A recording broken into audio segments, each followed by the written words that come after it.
그 즈음에 예수께서 성령에 이끌려 광야로 가셔서 악마에게 시험을 받으셨다. 예수께서 밤낮 40일을 금식하시니 시장하셨다. 그런데 시험하는 자가 와서 예수께 말하였다. 내가 하나님의 아들이거든 이 돌들에게 빵이 되라고 말해보아라. 예수께서 대답하셨다. 성경에 기록하기를 사람이 빵으로만 살 것이 아니라 하나님의 입에서 나오는 모든 말씀으로 살 것이다 하였다. 그때의 악마는 예수를 그 거룩한 도성으로 데리고 가서 성전 꼭대기에 세우고 말하였다. 내가 하나님의 아들이거든 여기에서 뛰어내려 보아라. 성경에 기록하기를 하나님이 너를 위하여 자기 천사들에게 명하실 것이다. 그리고 그들이 손으로 너를 떠받쳐서 너의 발이 돌에 부딪히지 않게 할 것이다 하였다. 예수께서 악마에게 말씀하셨다. 또 성경에 기록하기를 주 너의 하나님을 시험하지 말아라 하였다. 또다시 악마는 예수를 매우 높은 산으로 데리고 가서 세상의 모든 나라와 그 영광을 보여주고 말하였다. 내가 나에게 엎드려서 절을 하면 이 모든 것을 내게 주겠다. 그때 예수께서 그에게 말씀하셨다. 사탄아 물러가라. 성경에 기록하기를 주 너희 하나님께 경배하고 그분만을 섬겨라 하였다. 이때의 악마는 떠나가고 천사들이 와서 예수께 시중을 들었다. 제가 오늘 말씀을 이제 준비하려고 이렇게 본문을 찾다가 오늘 본문을 이제 읽었을 때 언젠가는 제가 설교를 했던 것 같은 그런 느낌이 들었습니다. 그래서 찾아봤는데 안 했더라고요.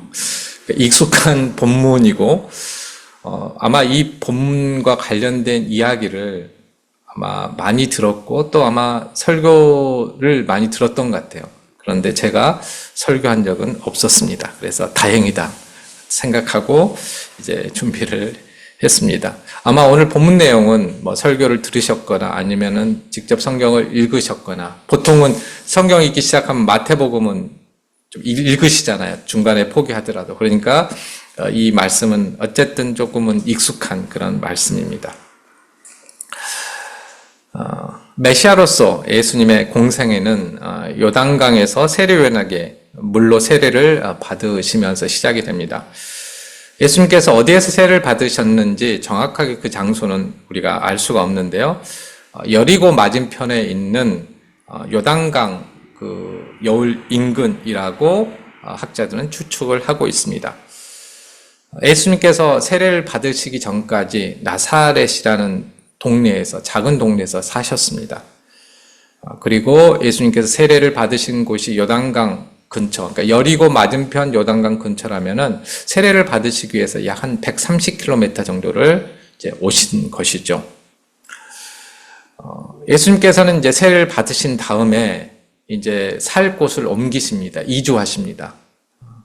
나사렛에서 갈릴리 호수 근처에 있는 가버나움이라는 곳으로 이사를 하셔서 거기에서 이제 본격적으로 예수님의 공생애를 시작하시죠. 복음을 전하시고 또 여러 가지 병든 자들을 고치는 사역을 시작하십니다. 그런데 예수님께서 요단강에서 세례를 받으신 다음, 그 다음에 가버나움으로 이사하기 전 그 사이 40일 동안 예수님께서는 유대 광야라는 곳에서 시간을 보내셨습니다.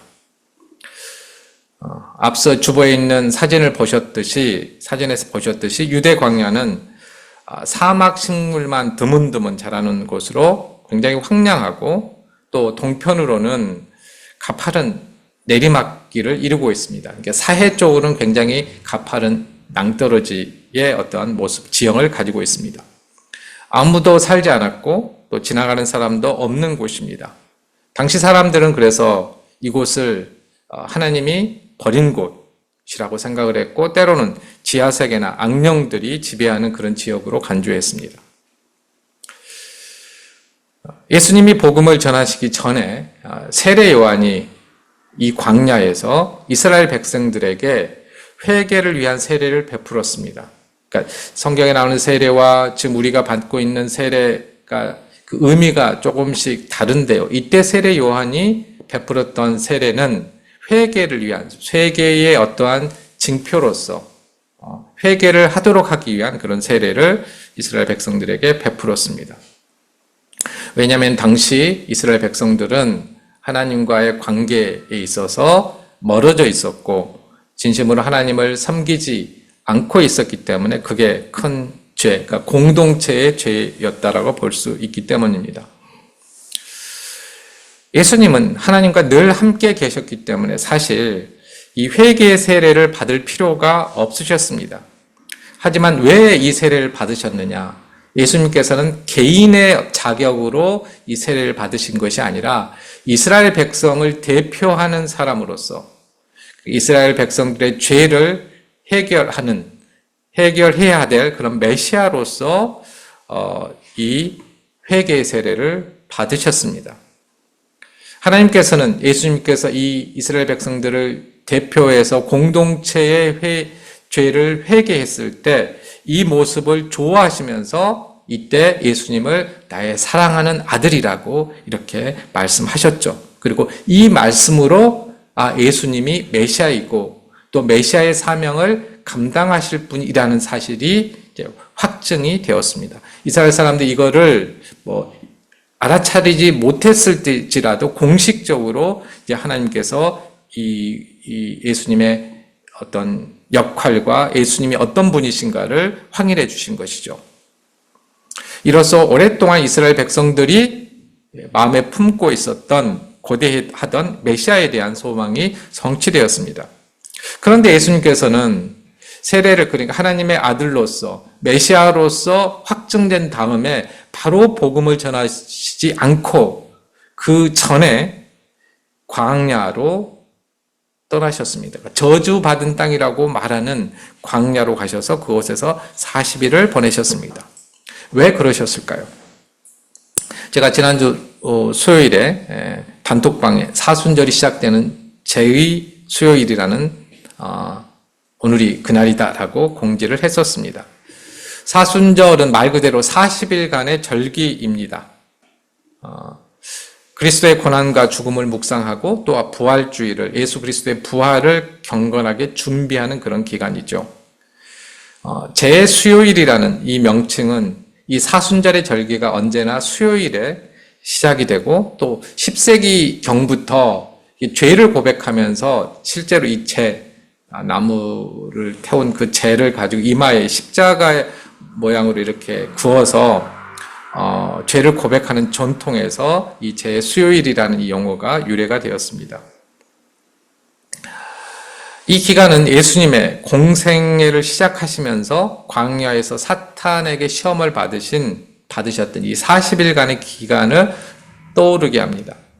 물론 예수님께서 보내셨던 40일간의 이 기간이 갖는 의미와 사순절 40일간의 이 의미가 다르지만은 하나의 공통점이 있습니다. 그게 뭐냐면은 금욕과 절제를 실천하면서 메시아로서 그리고 우리는 그리스도인으로서 자기 정체성을 또 자신의 사명을 분명하게 한다라는 그런 점에서 공통점이 있습니다. 내가 누구이고 어떤 일을 해야 되는 사람인지를 확인하는 그런 시간이라는 그런 공통점이 있습니다.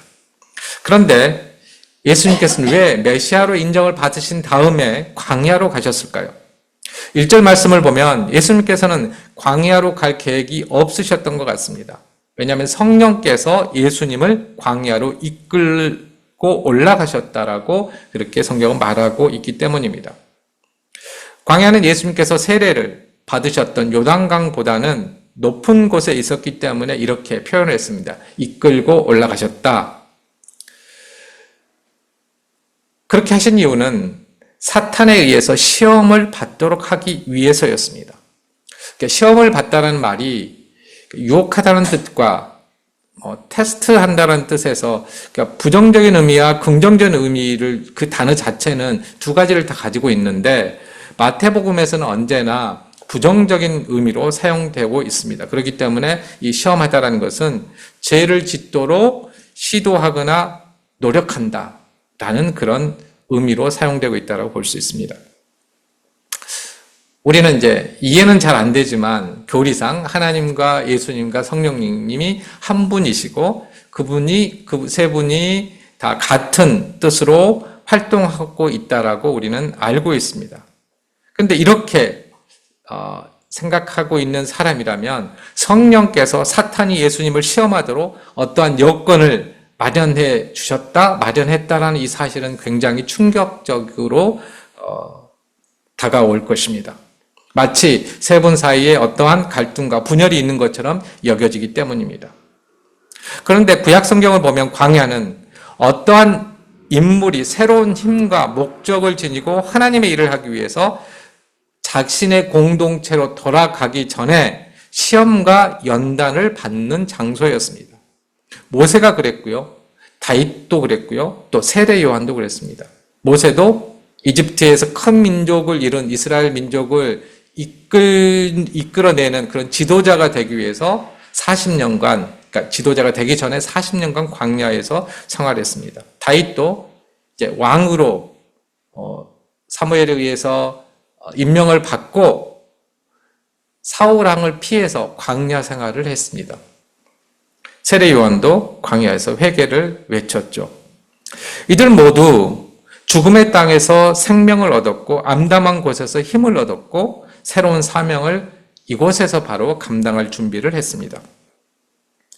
예수님도 바로 이런 전통을 따라서 하나님의 아들이자 죄의 문제를 해결하는 이스라엘의 대표자로서 광야로 인도되었다라고 볼 수 있습니다. 그런데 예수님 앞에는 사탄과의 싸움이 기다리고 있었습니다. 사탄은 하나님의 대적자, 사탄이라는 말 자체가 대적자, 또 방해자라는 뜻입니다. 그러니까 사탄은 하나님의 대적자이고 하나님의 뜻대로 살아가는 사람을 방해하는 그런 영적 존재로서 악마나 마귀와 같은 의미로서 사용됩니다. 보통 마귀의 수장이 사탄이라고도 하지만 일반적으로 같은 동의어로서 사용됩니다. 표면적으로 보면 성령님께서 예수님을 아주 곤란하고 힘든 상황에 빠뜨리신 것 같습니다. 이렇게 생각하는 것은 그런데 하나님을 어려움과 힘든 상황을 피하게 하시거나 그것을 없애주는 분으로 생각하고 있기 때문입니다. 그런데 성경에서 말하는 하나님은 언제나 우리를 어려움에서 해방시켜 주시는 분이 아니라 어려움을 위해서 우리를 준비시키는 분이십니다. 그러니까 어려움 자체를 없애주는 분이라기보다는 이 어려움을 잘 견뎌낼 수 있도록 준비시켜 주시는 분이라는 것입니다. 거칠고 힘든 상황은 종종 하나님의 뜻을 성취하기 위한 도구가 되기 때문입니다. 따라서 성령님께서 악한 의도로 예수님이 시험받게 하셨다라고 말할 수 없다는 것입니다. 하나님께서 이 시험은 허락하신 시험입니다. 그렇기 때문에 이 시험은 두 개의 관점에서 우리가 이해를 해야 됩니다. 하나는 하나님의 관점이고 또 하나는 사탄의 관점입니다. 사탄이 그러니까 하나님 허락을 받아야 예수님도 시험할 수 있게 됐는데요. 이제 허락을 하셨습니다. 그랬을 때 아마 굉장히 기뻐했을 것입니다. 왜냐하면 이 기회에 예수님의 약점을 이용해서 예수님의 사역을 약화시키고 고난받는 종으로서 완성해야 될 이 메시아의 자격을 박탈하고자 했기 때문입니다. 그것은 예수님이 하나님의 뜻에 순종하기보다는 하나님의 아들로서 자신의 능력을 미리 드러내도록 유혹하는 것이었습니다. 그러니까 예수님이 지금 인간이시고 하나님이시잖아요. 근데 지금 하나님께서는 예수님이 메시아로서 이 인간의 대표이기 때문에 하나님께 순종을 하면서 이 일을 감당하기를 원하는데 사탄은 지금 당신은 하나님의 아들이잖아요. 그러니까 그 능력을 보여주세요. 이렇게 유혹을 한다는 것입니다. 성령님은 사탄의 시험을 통해 그런데 예수님을 강화하고 고난받는 메시아로서의 자격을 갖추게 하는 계획을 세우신 것입니다. 그러니까 서로 목적이 다른 거죠. 하나님은 예수님을 넘어지게 하기 위해서가 아니라 예수님을 세우시기 위해서 시험을 허락하셨습니다. 하나님께서 우리에게 시험을 허락하실 때도 마찬가지입니다. 우리가 하나님께서 우리를 직접 시험하신다고 생각하는데 어떻게 보면은 시험을 허락하신 거죠. 사탄에게 유혹되도록. 그것은 우리에게 특별한 사명을 주시기 위해서 아니면 우리를 더욱더 강하게 단련시키기 위해서 우리를 세우시기 위해서 하나님을 진심으로 신뢰하는지를 시험받게 하시는 것입니다. 시험을 받을 때 가장 중요한 것은 하나님의 말씀과 약속을 신뢰하는 것입니다. 즉 하나님에 대한 믿음입니다. 믿음만이 시험을 이길 수 있습니다. 왜냐하면 결과가 그 오랜 믿음의 끝에 나오기 때문입니다. 사탄은 광야에 계신 예수님을 3번에 걸쳐 시험했습니다. 누가복음의 기록에 따르면 사탄은 40일간 지속적으로 시험했습니다. 그런데 이 시험이 어떤 종류의 시험이었는지 기록되지 않았기 때문에 우리는 알 수가 없습니다. 다만 오늘 본문에 기록된 3가지 이 시험은 밤낮으로 40일간 금식한 이후에 행해진 시험이라고 우리가 볼 수 있습니다. 첫 번째 시험은 돌을 빵으로 만들어 보라는 것이었고요. 두 번째 시험은 성전 꼭대기에서 떨어져 보라는 시험이었습니다. 점프 이러는 거예요. 점프해 보십시오. 이런 시험이었고요. 마지막 시험은 사탄에게 절하고 그를 경배하라는 것이었습니다. 이 3가지는 서로 다른 종류의 시험인데요. 그러나 공통점이 있습니다. 예수님이 하나님의 뜻에 순종하는 것을 방해하는 것, 이것이 공통점입니다. 그래서 얻게 되는 게 뭘까요? 결국에는 고난받는 메시아의 길을 가지 못하게 하는 것이었습니다. 이게 이 시험의 목적, 사탄이 시험하는 목적입니다. 여러분은 하나님이 여러분을 광야 같은 곳으로 보내 시험하신다는 생각이 들었을 때, 그리고 느낄 때 그런 순간들이 있잖아요. 어떤 기분이 드시나요? 우리가 몸이 아플 때, 경제적인 문제가 생길 때, 또 사람과의 관계가 좋지 않을 때, 부모님과 자녀들 사이에서 어떤 갈등이 일어날 때 우리가 광야에 있다는 그런 생각을 하게 됩니다. 이런 상황에서 기뻐하고 즐거워하는 사람들은 거의 없죠. 만약 그런 사람이 있으면은 그 사람이 또 신앙을 갖고 있다고 하면은 뭔가 현실감이 없는 광신자 이렇게 보여질 수 있습니다. 그리스도인들의 반응도 좀 다양할 것 같습니다. 어떤 사람은 바로 하나님과 항의하는 사람도 있습니다. 하나님, 제가 그동안 얼마나 교회를 위해서, 하나님을 위해서 열심히 일을 했는데 이런 어려움을 겪게 하십니까? 지금 당장 이 문제를 하나님의 능력으로 해결해 주십시오. 하나님의 능력을 보여주십시오. 이렇게 말하는 사람도 있습니다. 또 겸손한 척 하나님을 협박하는 사람도 있습니다. 겸손하게 협박하는 사람들이 있어요. 하나님, 저는 아직 이런 어려움을 겪을 만한 신앙의 수준이 못 됩니다. 저 같은 사람은 금방 넘어집니다. 그러면 하나님도 손해잖아요.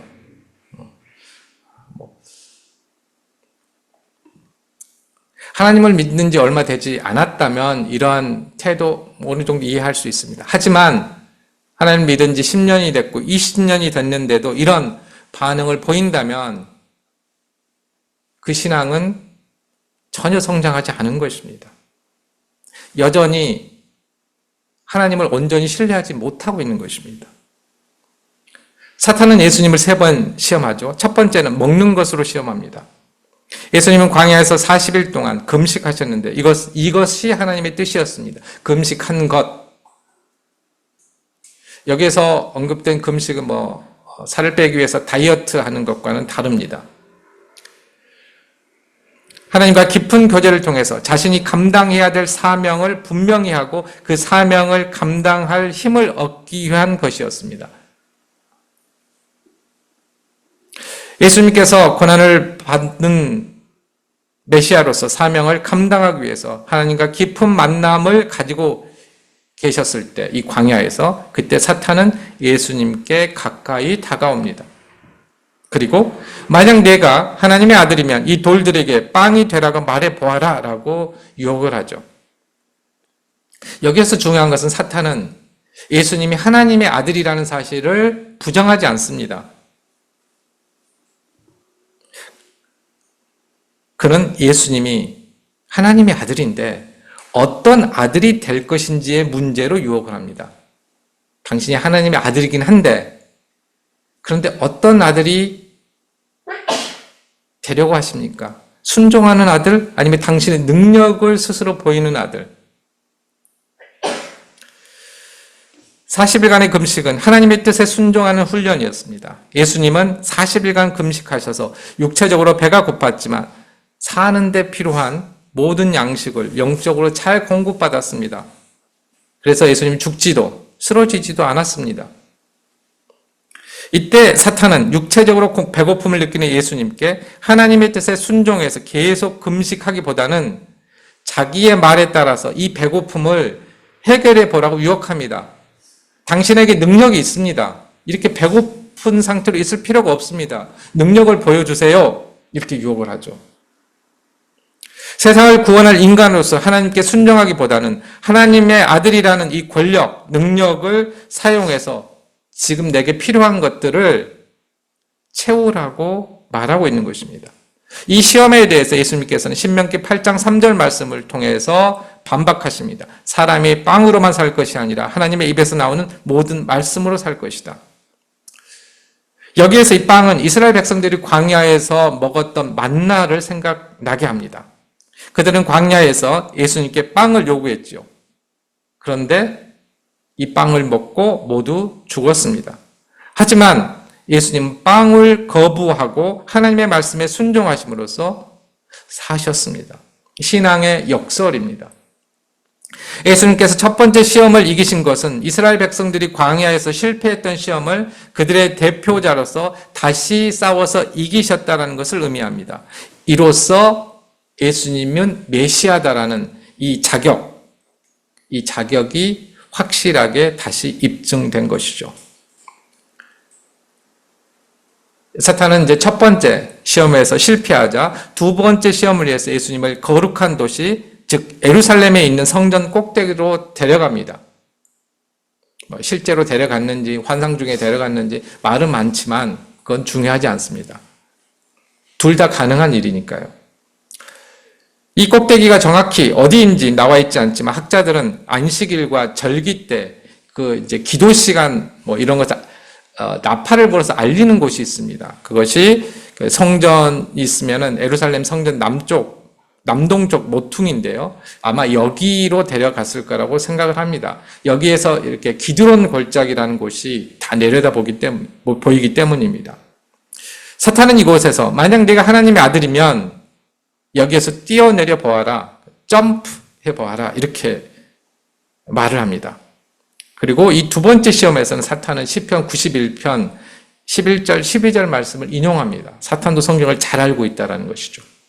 성경에 기록하기를 하나님이 너를 위하여 자기 천사들에게 명하실 것이다. 그리고 그들이 손으로 너를 떠받쳐서 너의 발이 돌에 부딪히지 않게 할 것이다 하였다.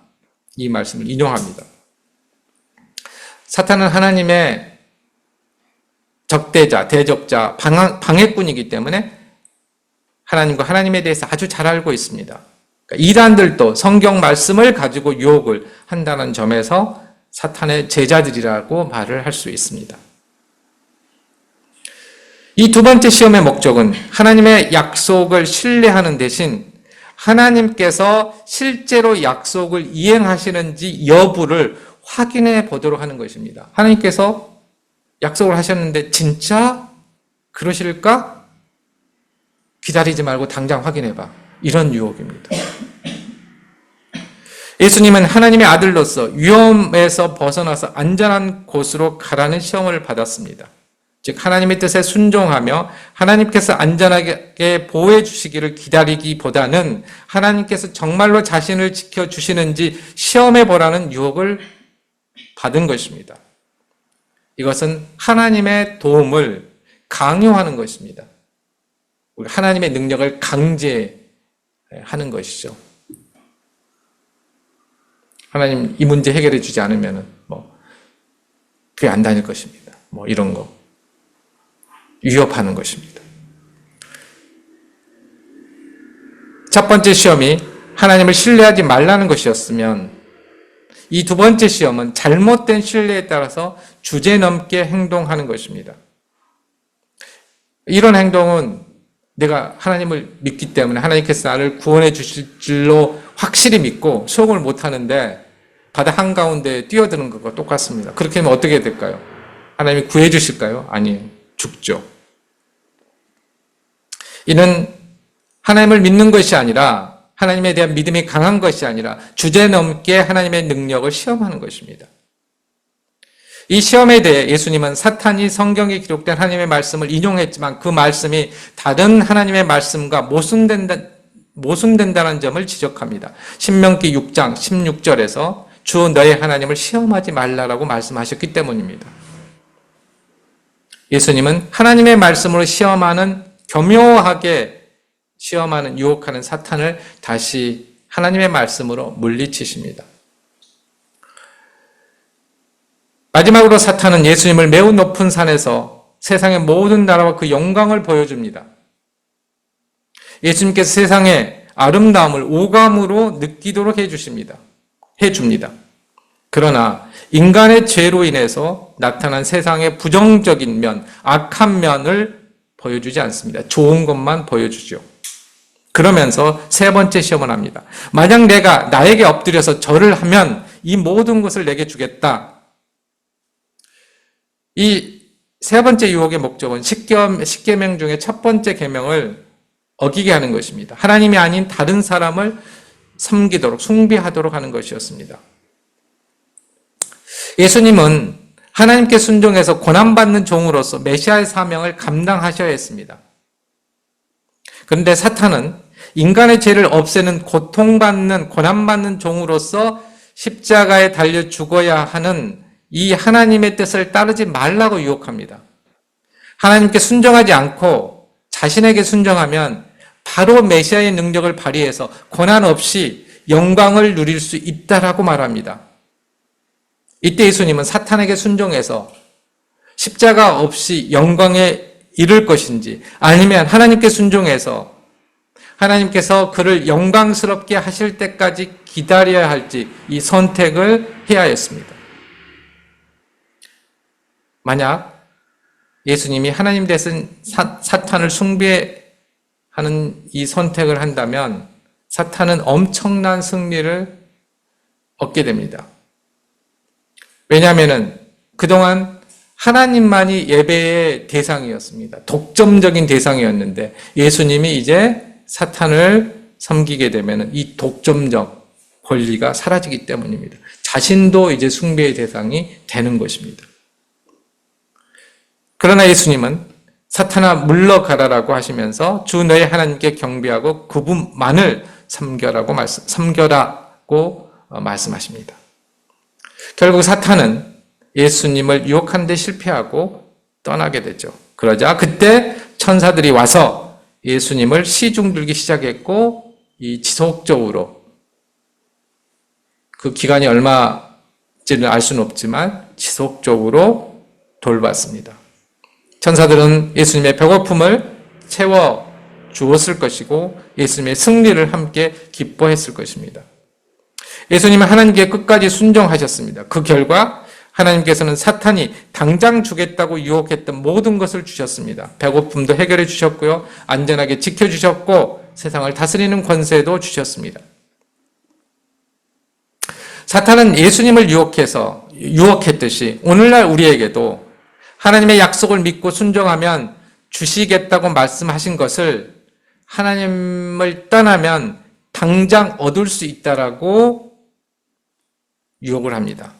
먹을 것, 안전, 권세를 우리의 힘으로 얻으라고 유혹합니다. 그게 빠른 길이라고. 왜 하나님께서 허락하실 때까지 참느냐고 유혹하죠. 예수 그리스도께서 다시 오실 때까지 고난과 어려움을 감수하지 않고도 영광을 누릴 수 있다라고 유혹합니다.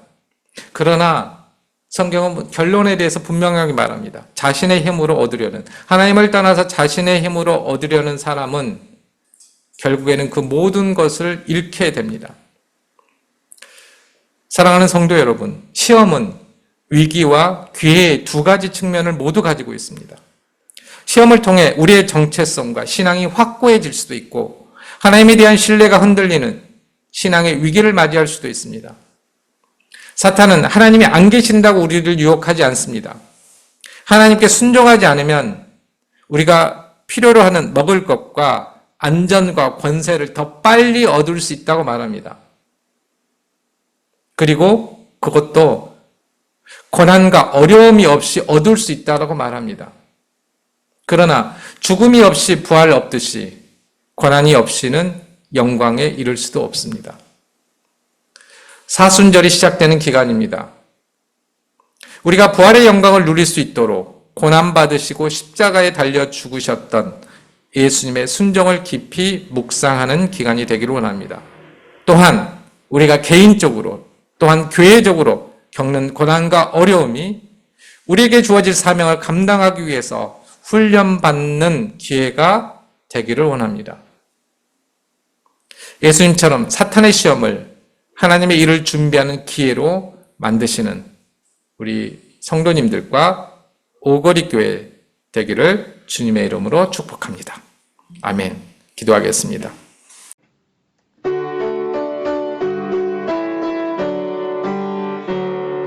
주여 우리 축복하소서. 당신의 평화를 주소서. 우리 위에 주의 손으로 주여 잡아주소서. 어두운 세상에